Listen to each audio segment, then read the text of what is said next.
Hello, everyone, and welcome into Senior Living Live. My name is Melissa. As always, I am so glad that you could join us today via video, and for those listening via podcast, welcome in.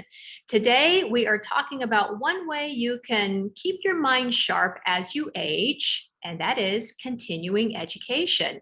There are so many opportunities out there for seniors, many at little to no cost. And I've got a wonderful opportunity here today that I'd like to share with you, as well as why we want to continue education after we finish college when we're in our teens and our 20s.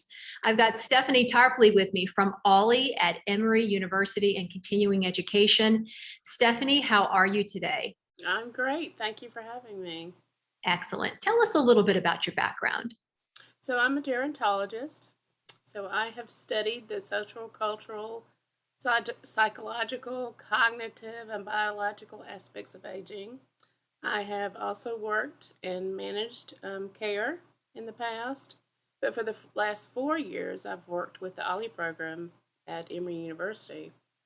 And what Ollie stands for is the Osher Lifelong Learning Institute, and I enjoy what I do. I get as much out of it as they do.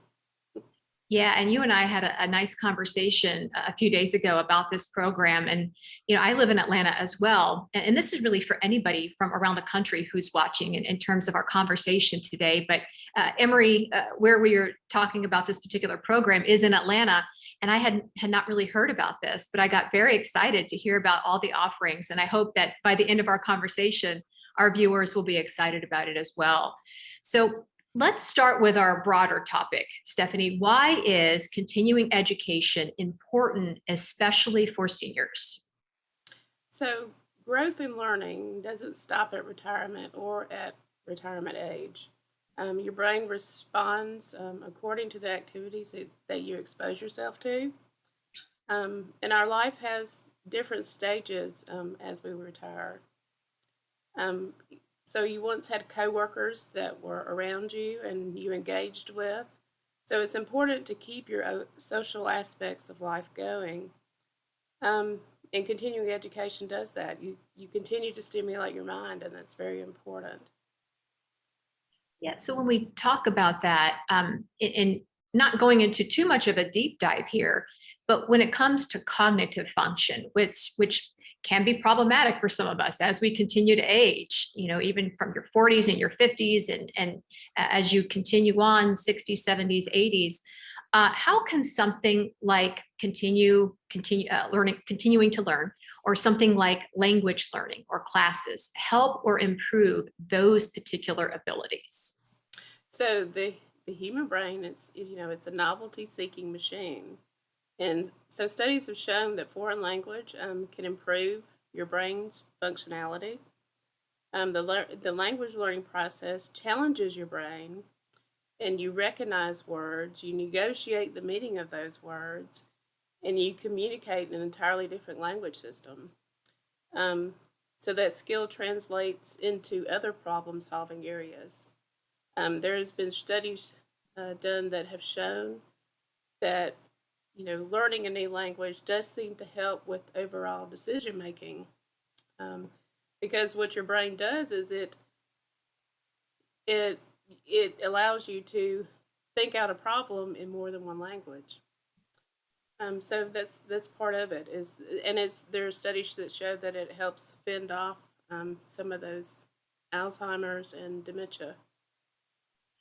Yeah, and kind of sort of slows the process down. If it's going to happen, it'll happen, but you can Right. sort of head it off just a little bit and sort of delay what is perhaps the inevitable for some people who may have hereditary, or and I know that it's still a disease that we're still figuring out a lot about. But these are ways. It's like your body. You use it or you lose it, and I truly believe that. And in all of our discussions with people like yourself, when it comes to the body and it comes to the mind, and again, continuing to learn in retirement is one awesome way to do that. So your program there at Emory, the Ollie program, it is fantastic, and I know you've got quite a few courses that are offered. But what I thought was interesting was how long this program has been around. It's been around for a long time. Yes, it has. We've been around for more than 40 years. It's gone through a few name changes, but we've been around for a long time. Um, and one of the good things about our program is that we try to make it a cohesive program. Just like we talked about foreign language, um, we try to implement foreign language classes. And then, we're right now, our program is planning Italy trips in 2022 and 2023. So those are, you will take classes that will integrate into other areas of your life.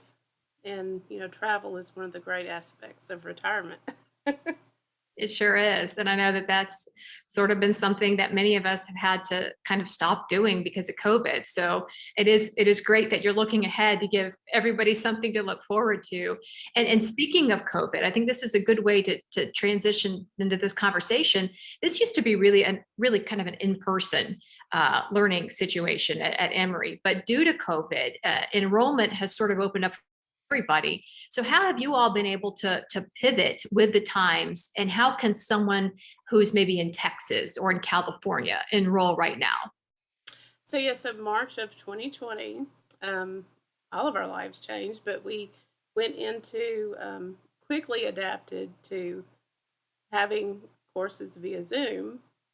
And surprisingly, everybody adapted really quickly. And we have figured out that this niche is something that will continue to be a part of our program. Even when we transition back into the classroom, we will have classes that are termed high flex or some that are just Zoom. Because what it enables us to do is reach people that are beyond Atlanta. And we have even have an instructor in Spain, and we have students in California. So it's just amazing the people that we've reached, and it's also enabled um, individuals to attend usually more than one day of classes. They can attend multiple times each week, and the best part is that you don't have to get in Atlanta traffic. And it can be pretty bad if you don't live here. It can be rough. But yeah, what a there are very few things that I think COVID has brought to us that have been positive, but connecting people around the world, around our country, at the drop of a hat, to me has been one of the greatest things that I think COVID has provided us, or accelerated for all of us. So that is great that you're going to continue to offer that. So, we talk about seniors across the country that could be a part of this program. Many can look and say, well, I can go to my, local college. They offer free tuition, but tuition might be free, but the books, everything else that goes along with it, not so free. So when you look at having to pay for that continuing education, I think you can get a pretty good deal from what Emory has to offer. So can you break down the cost to our viewers, and then how they are able to enroll? Yes, so we are a member organization, meaning that if you pay $50 per year for a membership. Um, and the biggest aspect of our program is the social aspect, although there are other programs or universities where you can get involved with courses. Our courses are around peers. So you're around people that are just like you are, and you're also around individuals that are taking courses because they want to be there. And I can tell you, from being around students that want to be in class versus having to be in class, is a huge difference. The $50 per year allows you to take some special presentations for free. We have events, we have special interest groups, especially book clubs, and they meet each week. And you register for courses. Other courses, we're generally about $10 per session. So a 4-week course would be $40. A 6-week course could be $60. And that's just in addition to some of those free things that we have. And we have all type of courses, any type of, art, history, music, religion, you name it, we have it. I love it. Now, you had mentioned having somebody from Spain who is helping out to teach. I think that is amazing. And I also believe when you say having to be in class is different from wanting to be in class, I also think it matters who is teaching you, somebody who really truly wants to be there. And that seems like that's the case with this program. You've got a really impressive roster of professors. Can you share with us some of the backgrounds of those professors and then give us an example of maybe some of the students who have really enjoyed or benefited from this program? So yes, so we have an outstanding array of instructors. We have some retired faculty from Emory and even surrounding colleges and universities. We have other experts that have had professional careers that even though they may teach outside of what their normal career might have been, it's through things that they have found enjoyment in, and they have become experts in those fields. Um, we also have a lot of students and instructors that are retired medical doctors and CDC professionals. So we have an array of different aspects to our program that makes it very interesting. Yeah, and can you share with us a story perhaps about a student or students who maybe just keep coming back each year or who have really gotten something wonderful out of this program? So, a lot of our students say that Ali is their second home. Our program is what helps keep them relevant. And the, intellectual and background of these students is what keeps them interested and it keeps them engaged. We hear that from multiple people, and I can, the thing that I get the most enjoyment out of it is as soon as you see them either enter a Zoom room or even when they get off the elevator, you see it in their eyes and in their face how excited they are to be where they are. Yeah, I love that so much. That sort of feeling of community, and again, you can still feel that from afar. If you're via Zoom, you can still see who your peers are. And I like something that you pointed out on that end. What is the difference between having a Zoom class and maybe being in the classroom, Stephanie? So in a Zoom class, you're able to actually see the individual up close and see when they're talking. Of course, when you're in a classroom, your view is the back of everybody's head. And Mhm. it actually makes it harder to hear sometimes during discussions. But on Zoom, you're actually being able to see them when they're talking. I love that you pointed that out. Thank you for that, because it is true. I hadn't even thought about that, but that is absolutely true. So you talk about the different array of classes, and I know you've got a free option coming up for our viewers to get perhaps a sneak peek of what this program is all about. And that's coming up September 21st. Tell us about the subject and the material that they'll see, and then how they can be a part of that class. So of course it's a Zoom presentation. It's September 21st. It's from 10 to 11:30 in the morning. And it's climate change. It's real. So what can the law do about it? And the instructor on this is Dr. Mindy Goldstein. She is the director of Turner Environmental Law Clinic, Environmental and Natural Resources Law Program at Emory University Law School. It's a big mouthful.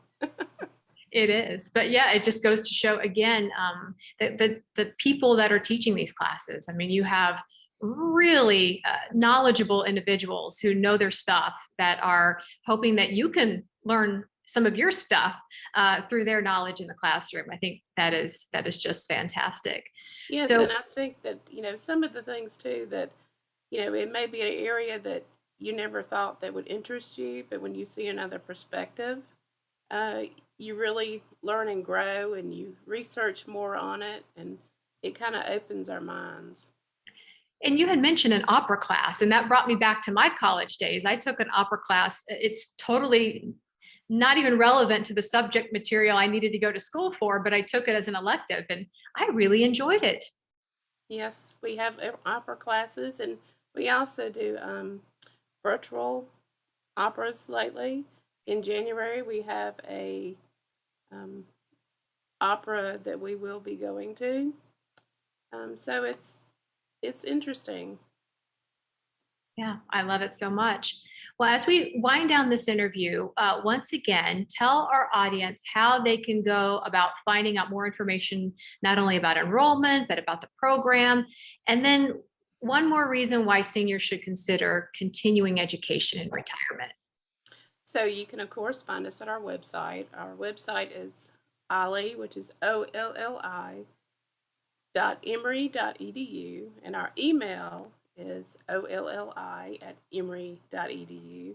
You can also call us, which is 404-727-5489. You can also Google us, of course. So why consider continuing education? So learning begins from birth and then it ends at death. So seeking out continuing education helps you remain relevant. It helps you adapt to unexpected changes. It sparks new ideas, as well as your confidence. And it can also change your perspective, especially on new things that you've never indulged in, like I talked about before. Um, so pay it forward. Let others learn from you. We all have experience and knowledge that's worth sharing. Yeah, and as our children go back to school in the fall, it might be a good time to start anew as well. If you're just entering retirement, this might be something fantastic for you that you didn't even know existed in terms of learning something new that you probably never thought you'd be interested in. And so I love this topic, and I really hope that our viewers were able to get something out of it. I know I have. It has been eye-opening. It has been enlightening. And Stephanie, we thank you so much for taking the time out to be with us today to share your knowledge on continuing education. Thank you. Thank you. Well, if you enjoyed watching this interview with Stephanie or watching via video, listening via podcast, we have several options. You can head on over to our website at www.seniorlivinglive.com. There you can find all of our content all about senior living 24 hours a day, 7 days a week. Thanks again for being a part of Senior Living Live. Have a great day, everybody.